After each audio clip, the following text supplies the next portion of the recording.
வந்தே மாதரம்.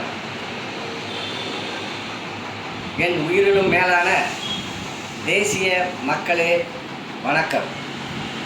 நான் என்னுடன் பணியை சேர்ந்தவர்கள் அனைவரும் சேர்ந்து ஒரு கட்சியை ஆரம்பித்தோம்.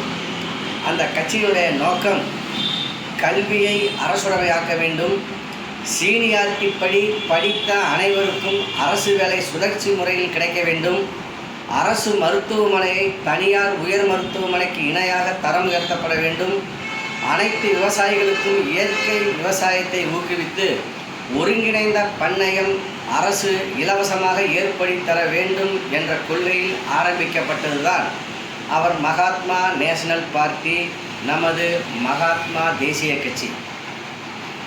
எங்களுடைய கட்சியினுடைய நோக்கம் இந்திய மக்களுக்கு நான் அன்பாக வேண்டிக் கொள்வது, இந்திய வாக்காள பெருமக்களுக்கு ஒரு அன்பான வேண்டுகோள். சிந்திக்க வேண்டுகிறேன்.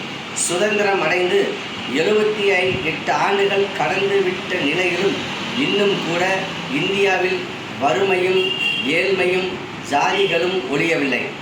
ஏனென்றால் வேலையில்லா திண்டாட்டம் மற்றும் படிப்பதற்காகவே பல லட்சம் ரூபாய்கள் ஒவ்வொருவருக்கும் தேவை என்ற காரணம் கொள்கையை வியாபாரமாக்கிவிட்டனர்.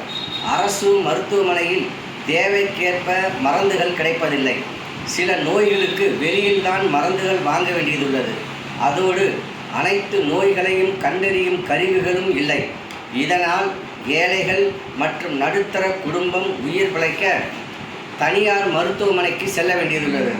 இதனால் பல லட்சம் ரூபாய் வட்டிக்கு கடன் வாங்க வேண்டியதுள்ளது. கடன் கிடைக்காதவர்கள் அரசு மருத்துவமனையில் இறக்க நேரிடுகிறது. நல்ல நேரம் இருந்தால் மட்டுமே பிழைத்துக் கொள்கிறார்கள்.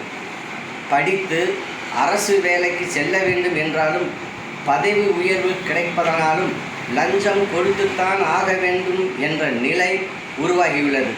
ஆகவே ஒவ்வொரு குடும்பமும் கடனில் சிக்கி நிம்மதி இழந்து தூக்கம் இழந்து தவிக்கிறார்கள்.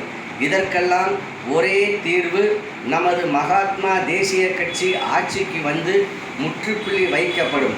ஆகவே வாக்காள பெருமக்களே, நமது கட்சிக்கு ஆதரவளிக்க வேண்டுமாய் பணிவுடன் கேட்டுக்கொள்கிறேன். ஜெய் ஹிந்த்.